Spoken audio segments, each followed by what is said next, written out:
నమస్తే, welcome to Khadri news. ఈరోజు కదిరి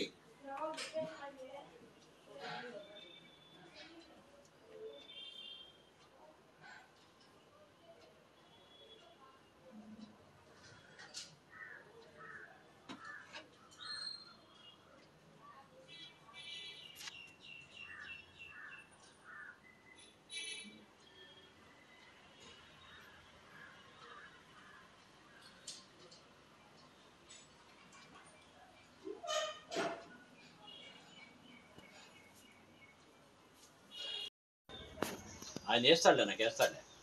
వస్తానవా?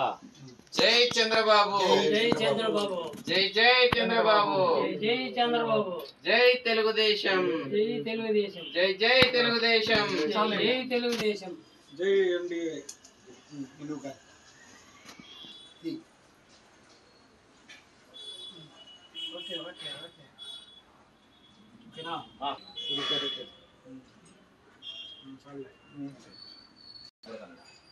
రెడ్డప్ప కనపడలే పాపం.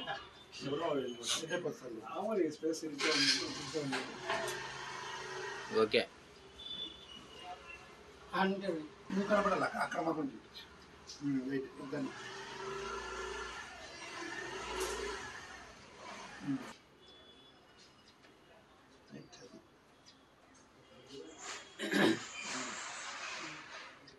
అక్కడ చూడు రెడ్డప్ప, అక్కడ చూడు. ఇక్కడ ఉంది, లేకపోతే వస్తాడు.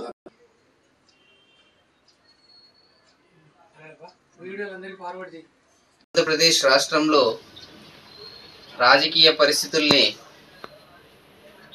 మనం 4వ తేదీ నుంచి గమనించగా ఈ రాష్ట్రంలో ఉండే ప్రజలంతా కూడా శ్రీ నారా చంద్రబాబు నాయుడు గారి నాయకత్వంలో ఈ రాష్ట్రం అభివృద్ధి ఫలాలు అందరికీ అందాలనే ఉద్దేశంతో ప్రజలంతా కూడా కసితీరా జగన్మోహన్ రెడ్డి పాలన అంతం చేసి చంద్రబాబు నాయుడు ఈ రాష్ట్రానికి ముఖ్యమంత్రి అయ్యారు. ఈ రాష్ట్రం శ్రేయోదాయకం కోసం, ఈ రాష్ట్ర ప్రజల యొక్క సంక్షేమం కోసం గతంలో తీసుకొచ్చిన ఈ ల్యాండ్ టైటిలింగ్ యాక్ట్ చట్టాన్ని శ్రీ నారా చంద్రబాబు నాయుడు గారు నిన్న రద్దు చేయడం జరిగింది. కనుక ప్రజల ఆకాంక్ష మేరకు, ప్రజల అభిష్టం మేరకు, ప్రజలు బాగుండాలనే ఉద్దేశంతోనే ఈ యొక్క చర్య చేయడం కనుక మేము ఈరోజు న్యాయవాదులంతా కూడా ఆయనకి పాలాభిషేకం చేస్తూ రాబో రోజుల్లో కూడా చంద్రబాబు నాయుడు పాలన సంక్షేమం అంతా కూడా అందరికీ కూడా ఆమోదయోగ్యంగా ఆనందంగా ఉండాలని, తమ యొక్క యోగక్షేమాలన్నీ కూడా ప్రజల యొక్క సంక్షేమం కోసమే పని చేస్తుందని చెప్పేసి తెలియజేస్తూ, నిన్నటి రోజు నూతన సీఎం చంద్రబాబు నాయుడు గారు 5 సంతకాలు చేయడం జరిగింది. దాంట్లో ముఖ్యంగా డిఎస్సి ఒకటి, వారికి ఉద్యోగాలు కల్పించేదానికి. నెక్స్ట్ రెండోది వచ్చి ల్యాండ్ టైటిలింగ్ యాక్ట్ మీద కూడా జరిగింది. దీని విషయమే ల్యాండ్ టైటిలింగ్ యాక్ట్ గురించి మేము దాదాపుగా 2-3 నెలలు మొత్తం రాష్ట్ర వ్యాప్తంగా ఆ ల్యాండ్ టైటిలింగ్ యాక్ట్ రద్దు చేయాలని చెప్పి మేము న్యాయవాద విధులను కూడా బహిష్కరించి మేము స్ట్రైక్లు చేయడం కూడా జరిగింది. అయినా కానీ గత ప్రభుత్వము జగన్మోహన్ రెడ్డి గారు వినటం లేదు కదా. ల్యాండ్ టైటిలింగ్ యాక్ట్ని ఇంప్లిమెంట్ చేయడం కూడా గత 2023లో అక్టోబర్ ఎండింగ్లో ఇంప్లిమెంట్ కూడా చేసినాడు. దాని ల్యాండ్ టైటిలింగ్ యాక్ట్ అంటే ఏమంటే దాని ముఖ్య ఉద్దేశము ముఖ్యంగా ల్యాండ్ డిస్ప్యూట్ గురించి, టైటిల్ గురించి, తాత ముత్తాతల ఆస్తులు కానీ, గవర్నమెంట్ ఇచ్చిన డిఫామ్ పట్టాలు కానీ, ఏదైనా కానీ డిస్ప్యూట్ ఉంటే అన్నదమ్ముల మధ్యలో కానీ, అదర్ థర్డ్ పార్టీస్ ఇతరుల నుంచి కానీ డిస్ప్యూట్ ఉన్నది, దాన్ని ఎవరైనా కానీ కబ్జాలు కానీ ఏదైనా చేయబడితే ఇమీడియట్గా ముందు చట్టంలో ప్రకారము సివిల్ కోర్టును ఆశ్రయించి సివిల్ కోర్టులో దావాలు వేస్తూ వచ్చినారు. ఈ ఆనవాయితీ మన దేశము సివిల్ ప్రొసీజర్ కోడ్ పుట్టినప్పటి నుంచి ఈ ఆనవాయితీ మన భారతదేశంలో అన్ని రాష్ట్రాల్లో కూడా అమల్లో ఉంది. బట్ ఈ మన ఆంధ్రప్రదేశ్లో నూతనంగా ఈ జగన్మోహన్ రెడ్డి ప్రభుత్వం, వైఎస్ఆర్సీపీ ప్రభుత్వము టైటిలింగ్ యాక్ట్ అని చెప్పి, భూ హక్కు చట్టం అని చెప్పి ఒక చట్టాన్ని చేసింది. ఆ చట్టము ఏం చేసిందంటే 2023 యాక్ట్ అది. ఆ చట్టంలో ముఖ్యంగా ప్రతి ఒక్కడు భూమి ఏదైనా వ్యవహారాలు కానీ, తగరాలు కానీ, అన్నదమ్ములు కానీ, దాయాదుల మధ్యలో కానీ, నెక్స్ట్ థర్డ్ పార్టీలు నుంచి కానీ భూమి తగాదాలు ఉంటే దాన్ని మాత్రము సివిల్ కోర్టును అప్రోచ్ కాకుండా డిస్ట్రిక్ట్ కమిషనర్ను, అంటే రిటైర్డ్ ఐఏఎస్ ఆఫీసర్ను నియమించడం జరిగింది. వాళ్ళ దగ్గర మనము అప్లికేషన్ వేసుకుంటే వాళ్ళు పరిష్కరిస్తారు. అదర్వైజ్ ఎవరన్నా ఇంకా లిటిగెంట్ ఫెలోస్ వ్యవహారం చేయాలా, ఇది మాకు న్యాయం జరగదు కలెక్టర్ దగ్గర కానీ డిస్ట్రిక్ట్ ఆఫీసర్ దగ్గర అన్నప్పటికీ కోర్టుకు పోవాలని అనిపిస్తే ఆ కలెక్టర్ పర్మిషన్ ఉంటేనే నీకు కోర్టులో పోయేదానికి ఆస్కారం ఉంటుంది. దాని తర్వాత అతని తర్వాత కలెక్టర్ తుది నిర్ణయం అయితే ఆయన తర్వాత హైకోర్టుకు కూడా పోవాల్సి వస్తుంది. ఈ విధానంగా సివిల్ కోర్టుకు సామాన్యమైన ప్రజలు సివిల్ కోర్టును అప్రోచ్ కాకుండా, అంటే సివిల్ కోర్టులో దావాలు వేయకుండా ఈ ల్యాండ్ టైటిలింగ్ యాక్ట్ చేయబడింది.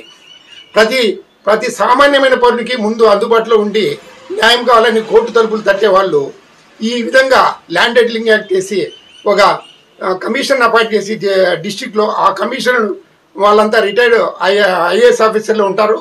అది ముఖ్యంగా వాళ్ళకు చట్టాల గురించి కూడా పూర్తి అవగాహన ఉండదు. అది రిటైర్డ్ జడ్జీలు కానీ సుప్రీంకోర్టు హైకోర్టు జడ్జీలు కానీ డిస్ట్రిక్ట్ జడ్జీలు కానీ వాళ్ళు వేసి ఒక న్యాయం తీసుకొచ్చి జరుపు. అది కూడా వాళ్ళు కాకుండా రిటైర్డ్ ఐఏఎస్ ఆఫీసర్లే ఒక కమిషనర్గా అపాయింట్ చేసి వారి నిర్ణయమే తుది నిర్ణయం అని చెప్పి ఈ విధంగా చేయడం జరిగింది. సివిల్ కోర్టుకు అప్రోచ్ చేయడానికి ఆస్కారం లేకుండా నెంబర్లు కూడా ఇవ్వకుండా వాళ్ళని అప్రోచ్ కావాలండి. ఈ ఫెనికేస్ సివిల్ కోర్టులో మనం అప్రోచ్ కావాలనుకున్నప్పుడు వాళ్ళ పర్మిషన్ కావాలి. ఇది ముఖ్యంగా మన రాష్ట్రం కదా మన దేశంలో ముఖ్యంగా ఐఏఎస్ ఆఫీసర్లు కానీ ఐపీఎస్ ఆఫీసర్లు కానీ దాదాపు 60-70% పొలిటికల్ కంట్రోల్లో ఉంటుంది. ఎవరైతే సీఎం ఉన్నా, ఎవరైతే మినిస్టర్లు ఉన్నా, ఎవరైతే ఎమ్మెల్యేలు ఉన్నా వాళ్ళ కంట్రోల్లో పరిపాలన జరుగుతూ ఉంటుంది. ఈ విధంగా రిటైర్డ్ ఐఏఎస్ ఆఫీసర్లు కమిషన్ వేసినప్పుడు మాకు సివిల్ కోర్టుకు పర్మిషన్ ఇండి మేము కోర్టులో పోతాము అన్నప్పుడు వాళ్ళు ఫోన్లు చేసి పెండింగ్ పెట్టండి అని చెప్పినప్పుడు సామాన్యమైన పౌరునికి భూ హక్కు తగాదా ఎప్పుడు తీరేది? అది ఈ భూములన్నీ గవర్నమెంట్ భూములు కానివ్వండి, డిఫామ్ పట్టాలు ఇచ్చింది కానివ్వండి, ప్రైవేట్ భూములు కానివ్వండి, ఈ విధంగా భూములన్నీ ఒక ధనికుని చేతిలోకి పోయి ఒక ముందుగా జమీందారీ పెత్తనం ఏర్పడేటట్టుగా ఆ చట్టాన్ని చేయబడింది. ఈ విధంగా చేస్తే సామాన్యమైన ఎస్సీ ఎస్టీ బీసీ బడుగు మైనారిటీలకు ఇచ్చిన డిఫామ్ పట్టాలు కూడా బడా ధనికుల చేతిలోకి పోయి భూమి అంతా వాళ్ళ చేతిలో స్కట్టర్ అయిపోతుంది. ఈ చట్టాన్ని ఆయన చేసింది ఇది చాలా దుర్మార్గం అని చెప్పి గత రాజకీయం ఎలక్షన్ మేనిఫెస్టోలో కూడా తెలుగుదేశం ముఖ్యంగా ల్యాండ్ టైటిలింగ్ యాక్ట్ కాదు, ఇది ల్యాండ్ గ్రాబింగ్ యాక్టు, అంటే కబ్జాదారు యాక్ట్. ఇది చట్టము కబ్జాదారులు ధనికుల చేతిలోకి వెళ్ళిపోతుంది ఇది అని చెప్పి ఆ స్లోగన్తో కూడా ప్రజల్లోకి పోయి ఈ మధ్య ఎలక్షన్ జరగడం కూడా జరిగింది. ఈ విధంగా ఈ సీఎం గారు కమిటీ కూటమి బీజేపీ కానివ్వండి, జనసేన కానివ్వండి, తెలుగుదేశం ఈ కూటమితో నూతనంగా మన చంద్రబాబు నాయుడు గారు సీఎం అయినప్పుడు మొదట సంతకము. అందరికీ నమస్కారం. ఈరోజు మన మాజీ ముఖ్యమంత్రి వర్యులు శ్రీ జగన్మోహన్ రెడ్డి గారు ఇచ్చిన చీకటి చట్టాన్ని రద్దుపరుస్తూ మన చంద్రబాబు నాయుడు గారు దాన్ని రద్దుపరుస్తూ నిర్ణయం తీసుకున్న కారణంగా ఆయనకి పాలాభిషేకం చేస్తూ మా హర్షధ్వానాలు తెలియజేస్తున్నాం. న్యాయవాదులు కొన్ని నెలలుగా ఈ రాక్షస నల్ల చట్టాన్ని ఉపసంహరించుకోవాలని చెప్పని పోరాటం చేశారు. అయితే ఈ పోరాటం ఫలిస్తుందా లేదనే ఒక భయాందోళన న్యాయవాదులలో గూడు కట్టుకొని పోయే పరిస్థితుల్లో ఈ చట్టాన్ని ఏ విధంగా చేయాలా అనే ఒక భయంకరమైన పరిస్థితుల్లో పాలకులు ఏమాత్రం చీమ కుట్టినట్లుగా లేని పరిస్థితుల్లో దాదాపు ఆ ఉద్యమాన్ని వాడంతట వాళ్ళే విరమింపజేసుకోవాలనే దుర్మార్గమైన ఆలోచన విధానంలో తెలుగుదేశం, జనసేన, బీజేపీ, ఎన్డీఏ కూటమి రావడం ఒక శుభ పరిణామం అని చెప్పనే అనిపిస్తుంది. అనుభవజ్ఞుడైన పెద్దలు చంద్రబాబు నాయుడు గారు ఈ చట్టం యొక్క రాక్షసత్వాన్ని మామూలుగా కమ్యూనిస్టు పరిభాషలో నల్ల చట్టాలు అంటుంటాం. ఇది నల్ల ముసుగులో మూడిన రాక్షస చట్టం. నాకేమనిపిస్తుందంటే మామూలుగా రెడ్డి కరణము అనే గ్రామోద్యోగ వ్యవస్థ అనేది ఒకటి ఉండేది. ఆ గ్రామోద్యోగ వ్యవస్థలో ఉన్న ఈ రెడ్డి కరణం మొత్తం ఆ గ్రామం పైన ఉన్న భూములన్నింటిని కూడా వాళ్ళ కబంధ హస్తాల్లో పెట్టుకుని ఉండేవారు. ఆ గ్రామోద్యోగ వ్యవస్థను బ్రిటిష్ సామ్రాజ్యవాదులకు అనుకూలమైనటువంటి ఈ రెడ్డీకరణ గ్రామోద్యోగ వ్యవస్థను మహనీయుడు, మాన్యులు, యుగ పురుషుడు నందమూరి తారక రామారావు ముఖ్యమంత్రి కాగానే ఒక విప్లవాత్మకమైన మార్పులో భాగంగా ఆ గ్రామోద్యోగ వ్యవస్థను రద్దు చేసి ఆ రోజు విముక్తి కలిగించారు. ఆ విముక్తిలో ఏమైందంటే ఇక్కడ మనకు గ్రామదేవత ఎర్రదొడ్డి గంగ పండలు చేసుకొని సంబరాలు చేసుకున్నారు. మరో దుర్మార్గమైన ఆలోచనతో ఆ చట్టాన్ని తీసుకొచ్చి ఒక పెట్టుబడిదారులు భూస్వాములకు ఈ భూములన్నింటినీ కూడా కబ్జా చేసే దుర్మార్గమైన ఆలోచన, అంటే గ్రామోద్యోగ వ్యవస్థను పునరుద్ధరణ చేయాలా ల్యాండ్ టైటిలింగ్ యాక్ట్ ద్వారా అనే ఒక దుర్మార్గమైన ఆలోచనను నిరసన తెలిపిన పట్టించుకొని ప్రభుత్వం ఈ మహనీయుడే ముఖ్యమంత్రి కాకపోయి ఉంటే ఆ మరో గ్రామోద్యోగ వ్యవస్థ గ్రామాల్లో పునాది పడి ఉండేదేమో అన్న ఒక అనుమానం నాకు కలిగేది. అందువల్ల ఈ గ్రామోద్యోగ వ్యవస్థ పునరుద్ధరణ కాకుండా ఏ తెలుగుదేశం పార్టీ గవర్నమెంట్ అయితే రద్దు చేసిందో అలాంటి దుర్మార్గమైన ఈ నల్ల రాక్షస చట్టాన్ని మాన్యులు చంద్రబాబు నాయుడు గారు రద్దు చేయడం అనేది రెండు కీర్తులు కూడా ఆ పార్టీకి ఆ కూటమికే దక్కింది. కాబట్టి ఒక రకమైన ప్రజలను విముక్తి చేశారు. అందువలనే ఈరోజు మాన్య చంద్రబాబు నాయుడు నిన్న చట్టం రద్దయింది. అందుకు స్పందనగానే న్యాయవాద మిత్రులందరూ కలిసి పాలాభిషేకం చేసి మా కృతజ్ఞతలను తెలియజేసుకుంటున్నాము. గత ప్రభుత్వము ల్యాండ్ టైటిలింగ్ యాక్ట్ను 2003లో ఇంప్లిమెంటేషన్ చేసింది. ఆ చట్టం యాక్చువల్గా అది ల్యాండ్ టైటిలింగ్ యాక్ట్ కాదు, ల్యాండ్ గ్రాబింగ్ యాక్ట్ అది. ఇన్ఫ్యాక్ట్ దాన్ని రద్దు చేయాలని చెప్పేసి రాష్ట్రంలో ఉన్న ప్రతి న్యాయవాది కనీసం అంటే ఒక 6 నెలలు కోర్టులకు పోకుండా స్ట్రైక్ చేసి కోర్టుల విధులను బహిష్కరించి చట్టాన్ని రద్దు చేయాలని చెప్పేసి గగ్గోలు పెట్టినప్పటికీ గత ప్రభుత్వం పెడచెవిని పెట్టి దాన్ని పక్కన పెట్టి ప్రొసీడ్ అయింది, ఇంప్లిమెంటేషన్ చేసేదానికి రెడీ అయింది. చివరికి హైకోర్టుకు పోతే హైకోర్టు ఆ చట్టాన్ని ఇంప్లిమెంటేషన్ను స్టాప్ చేయడం వలన కొద్ది రోజులు బతుకుజీవుడా అని బడుగు బలహీన వర్గాలకు సంబంధించిన వ్యక్తుల వల్ల భూములను కాపాడుకోవడం జరిగింది. ఇప్పుడు ఏకంగా మన కొత్త ప్రభుత్వము ఆ చట్టాన్ని రద్దు చేయడము ఒక ఆనందదాయకమైనటువంటి విషయం. కాబట్టి ఈ చట్టము రద్దు అన్నది యావత్ ప్రజానికం యొక్క క్షేమాన్ని దృష్టిలో పెట్టుకొని చేసింది. ఈ చట్టము తీసుకొచ్చే ఉద్దేశం వచ్చేసి భూమిని లాక్కుండేదానికి చేసినారు. ఈ చట్టము రద్దు చేయడం యొక్క ఉద్దేశము భూములు బడుగు బలహీన వర్గాలకు సంబంధించిన భూములు వాళ్ళ దగ్గరే ఉండాలా, వాటిపైన భూ కబ్జాదారుల యొక్క హస్తం కబంధ హస్తాలు ఉండకూడదు, దానిపైన లిటిగేషన్ ప్రభుత్వమే చేసి ప్రభుత్వమే ఫైనల్గా డెసిషన్ ఇచ్చి చివరికి హైకోర్టుకు తరిమేటటువంటి పరిస్థితి ల్యాండ్ టైటిలింగ్ యాక్ట్లో పెట్టడం జరిగింది. సివిల్ కోర్టుకు ఉన్నటువంటి పరిధిని తీసేసి ఈ చట్టము అనాగరిక చర్య, ఇది అనాలోచితమైన చర్య, స్వార్థపూరితంతో చేసినటువంటి చర్య, ముఖ్య ఉద్దేశం భూములను లాక్కుండేటందుకు చేసినటువంటి చర్య, పెత్తందారీ వ్యవస్థను గ్రామాల్లో తిరిగి జమీందారీ వ్యవస్థను తిరిగి అమలు చేయాలి అనేటటువంటి ఉద్దేశంతో ఏర్పాటు చేసినటువంటి ఈ చట్టాన్ని బొందబెట్టినందుకు మేము నారా చంద్రబాబు నాయుడు గారికి హృదయపూర్వకంగా అభినందనలు తెలియపరుచుకుంటున్నాం.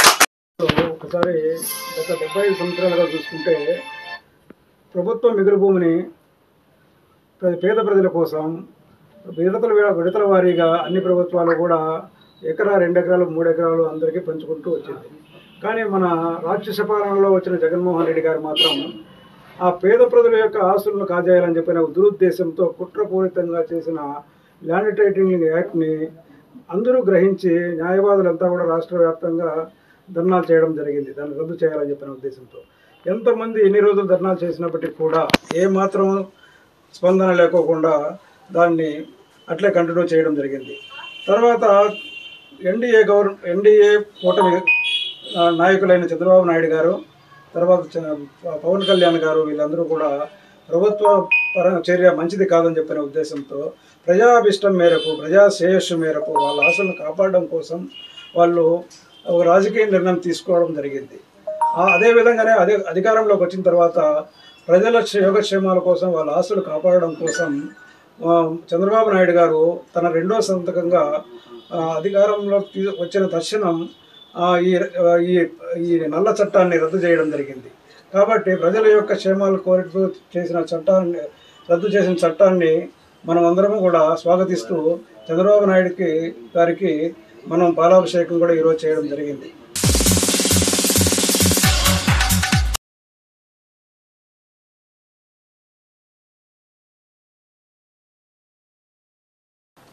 ఏముందన్న దీంట్లో ఏదైతే యువతకి ఇచ్చిన మాటకి కట్టుబడి మొట్టమొదటి సంతకం ఏదైతే ముందు చూసినటువంటి జగన్మోహన్ రెడ్డి గారి ప్రభుత్వం ఏదైతే ఉందో యువతని నమ్మించి వాళ్ళ ప్రభుత్వంలోకి వచ్చి ప్రతి ఒక్క జనవరి 1వ తేదీన జాబ్ క్యాలెండర్ ఇస్తామని చెప్పడం విషయంలోనైతేనేమి, లేకుంటే డిఎస్సి లాంటి నోటిఫికేషన్లు ఇస్తామని చెప్పడంలోనైతేనేమి, లేకపోతే వివిధ దేశాల నుంచి వివిధ రాష్ట్రాల నుంచి పరిశ్రమలు ఈరోజు ఆంధ్రప్రదేశ్ రాష్ట్రానికి, ఎందుకంటే మనకు అతిపెద్ద కోస్టల్ లైన్ ఉన్నప్పటికీ కూడా పోర్టు ఇట్లాంటివన్నీ ఉన్నప్పటికీ కూడా ఇట్లాంటి పరిశ్రమలు తీసుకొస్తామని చెప్పి ఏదైతే వాళ్ళు హామీలు ఇచ్చి ఈరోజు 5 సంవత్సరాలు అధికారంలోకి వచ్చారు, ఒక్క జనవరి 1వ తేదీన కూడా జాబ్ క్యాలెండర్ ఇవ్వకపోగా ఒక్క మెగా డిఎస్సి ఈ సంవత్సరం జనవరిలో వచ్చి ఎలక్షన్స్ నోటిఫికేషన్ వస్తుందనంగా దానికి సంబంధించిన ప్రిలిమ్స్ని కండక్ట్ చేసి దాని తర్వాత నెక్స్ట్ మెయిన్స్ ఎగ్జామ్ని ఎలక్షన్ నోటిఫికేషన్ ఎప్పుడు వస్తుందో దానికి తగ్గట్టుగా పెట్టి ఆ నోటిఫికేషన్ని కూడా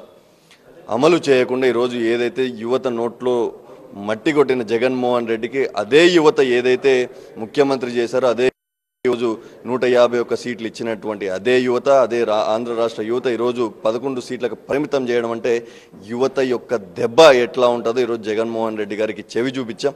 ఏదైతే అదే మోసపోయిన యువతకి ఈరోజు ఏదైతే ఐసీయూ బెడ్ పైన ఉన్నటువంటి ఆంధ్ర రాష్ట్ర యువతకి ఊపిరి పోసే విధంగా ఈరోజు ఎన్డీఏ పక్షాలు మన నవ్యాంధ్ర ముఖ్యమంత్రి నారా చంద్రబాబు నాయుడు గారు ఎన్డీఏ పక్షాల యొక్క మాటని కట్టుబడే విధంగా ముఖ్యమంత్రి అయినటువంటి 24 గంటల గడవక ముందే తన మొట్టమొదటి సంతకం మెగా డిఎస్సి 16,347 ఉద్యోగాలతో మెగా డిఎస్సి ఏదైతే ప్రకటించామో మాది మాటల ప్రభుత్వం కాదు చేతల ప్రభుత్వం. చెప్పింది ఏదైతే ఆయన మాట తిప్పను మడమ డైలీ మా పరిపాలనలో నిజంగా మేమైతే చూస్తున్నాం. దాంట్లో భాగంగానే మొట్టమొదటి సంతకం ఈరోజు యువత అందరికీ కూడా ఉద్యోగం కల్పించే విధంగా 16,347 ఉద్యోగాలతో మొట్టమొదటి మెగా డిఎస్సి ఈ రాష్ట్రంలో ప్రకటించడం జరిగింది. అయితే ఇది చివరి డిఎస్సి కూడా కాదు. రానున్న రోజు మరిన్ని ఉద్యోగాలు మాత్రమే కాకుండా ఉపాధి కల్పన నరేంద్ర మోడీ గారి భారత ప్రభుత్వం కానీ ఉద్యోగాలు మాత్రమే కాదు ఆ యువత ఒక 10 మంది, ఎందుకంటే ఇప్పుడు స్టార్టప్స్ అనే కాన్సెప్ట్ పైన చాలా మంది యువత ఈరోజు ఫ్లిప్కార్ట్ లాంటివి కానీ లేకుంటే ఇట్లాంటి పెద్ద లేకుంటే ఓలా క్యాబ్స్ కానీ ఇట్లాంటివి చూసుకుంటూ పోతే స్విగ్గీ కానీ ఇట్లాంటి స్టార్టప్స్ అంతా కూడా యువకులు మొదలుపెట్టినవి ఒక చిన్నగా.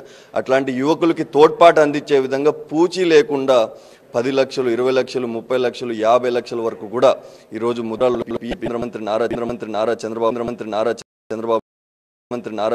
చంద్రబాబు నాయుడు గారి సారథ్యంలో ఉద్యోగాలు మాత్రమే కాదు ఉపాధి కూడా చేసి ఒక్కొక్క యువత 10 మంది యువకులకు ఉద్యోగాలు కల్పన చేసే విధంగా ఈరోజు ఆంధ్రప్రదేశ్ రాష్ట్రంలో ఏదైతే గతంలో అప్పుడే చూసాం కియా లాంటి పెద్ద పరిశ్రమలు తీసుకొచ్చినటువంటి వాళ్ళిద్దరి కాంబినేషన్ మరొకసారి ఈసారి రిపీట్ కావడం, రానున్న రోజుల్లోనే ఇప్పటికే ఆ హెచ్ఆర్డి మినిస్టర్ నారా లోకేష్ గారు కానీ ఉప ముఖ్యమంత్రి పవన్ కళ్యాణ్ గారు కానీ అంతా ఒక యూత్ఫుల్ క్యాబినెట్ ఏదైతే ఉందో ముఖ్యంగా యువత పైనే ఈసారి వాళ్ళ నమ్మకాన్ని వమ్ము చేయకుండా ప్రతి ఒక్క నిరుద్యోగ యువకుడు ఈరోజు ఆంధ్ర రాష్ట్రంలో సుభిక్షంగా సుఖంగా ఎక్కడో వేరే రాష్ట్రాలకు తరలిపోకుండా మన రాష్ట్రాల్లో మన ఇంట్లో ఉండే ఉద్యోగాలు చేసుకునే పరిస్థితిని ఈరోజు NDA భాగస్వామ్యమైన TDP Bharatiya Janata party Janasena కూటమి ఈరోజు ఆంధ్ర రాష్ట్రంలో తీసుకొస్తుందని చెప్పి మరొకసారి తెలియజేసుకుంటాం. ఎక్కడ తప్పు జరిగింది అంటే నువ్వు ఇస్తానన్న జాబ్ క్యాలెండర్ ప్రతి జనవరి 1వ తేదీ ఇవ్వకపోవడం, ఏదైతే దేవాలయాలపైన అంతర్వేదిలో రక్తం దగ్ధం లాంటివి జరిగితే దాంట్లపైన చర్యలు తీసుకోలేకపోవడం, ఏదైతే కేంద్ర ప్రభుత్వ పథకాలు నరేంద్ర మోడీ గారు ప్రభుత్వ పథకాలు ఇస్తుంటే ఇక్కడ ఈయన స్టిక్కర్ సీఎం, ఈయన ఏమీ చేయకపోగా స్టిక్కర్ సీఎంగా ఈయన స్టిక్కర్లు వేసుకునే ఇలాంటి తప్పిదాలు ఇట్లా చెప్పుకుంటూ పోతే ఎట్లా జరిగింది అంటే జగన్మోహన్ రెడ్డి గారు ఒకసారి కూర్చొని యూట్యూబ్లో మీ పాత ప్రామిసులు దాని తర్వాత మీరు చేసిన 5 సంవత్సరాల పాలన ఏదైతే ఉందో సేమ్ ఇప్పుడు మీరు చెప్తున్నారు కదా కళ్ళు మూసుకొని పోతే 5 సంవత్సరాలు, అలానే ఆయన కూడా పాలన గాలికి వదిలేసి కళ్ళు మూసుకొని 5 సంవత్సరాలు అలా గడిపేశాడు. కాబట్టే ఆయన్ని రానున్న రోజులు 5 సంవత్సరాలు కాదు కదా, మరొక 15 సంవత్సరాల జనాలు కూడా అలా కళ్ళు మూసుకొని ఆయన్ని ఇంటికే పరిమితం చేశారు. ఏదైతే ఆయన తాడేపల్లి ప్యాలెస్ ఏదైతే ఉందో ఆ ప్యాలెస్కి ఇలా 5 సంవత్సరాలు గాల్లో పాలన చేశాడు. కాబట్టే ఆయన ఈరోజు గాల్లోనే కలిపేసే విధంగా, ఆయన పాలనని గాల్లో కలిపేసే విధంగా ఈరోజు 5 సంవత్సరాలు కాదు కదా, రానున్న 15 సంవత్సరాలు ఆయన ప్యాలెస్కే పరిమితం చేశారు ఈరోజు రాష్ట్రం.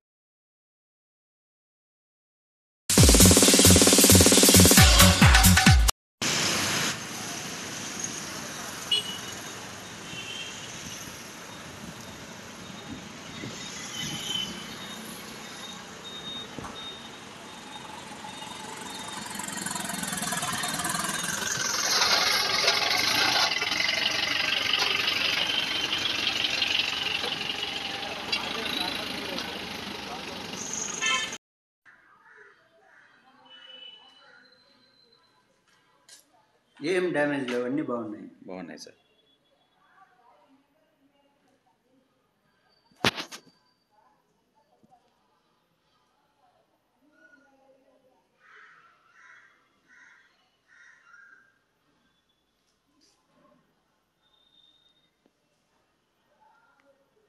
ఎలక్ట్రానిక్ మీడియానా?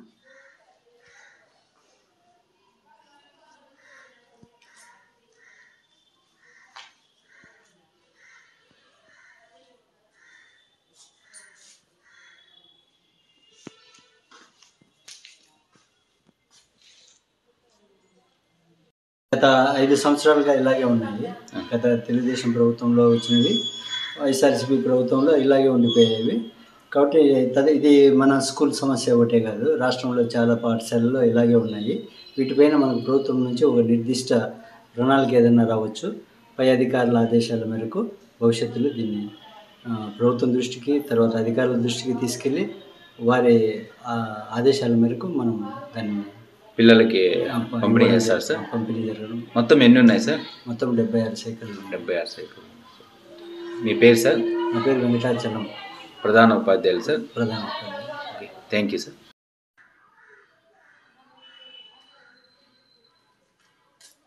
ఏం డ్యామేజ్ లేవు, అన్నీ బాగున్నాయి సార్.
పాటలకు అందగాడే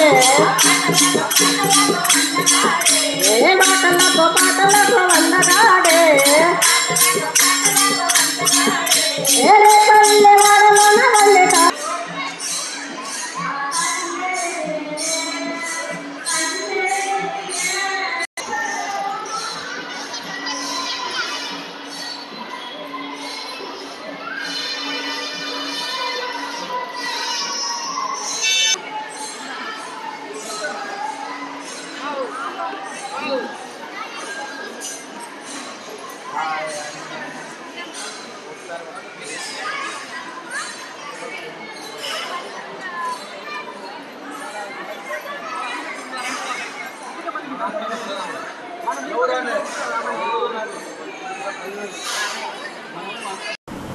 ఇది ఇప్పటివరకు నా అప్డేట్స్. మరిన్ని అప్డేట్స్ కోసం చూస్తున్నానండి ఖాద్రి న్యూస్.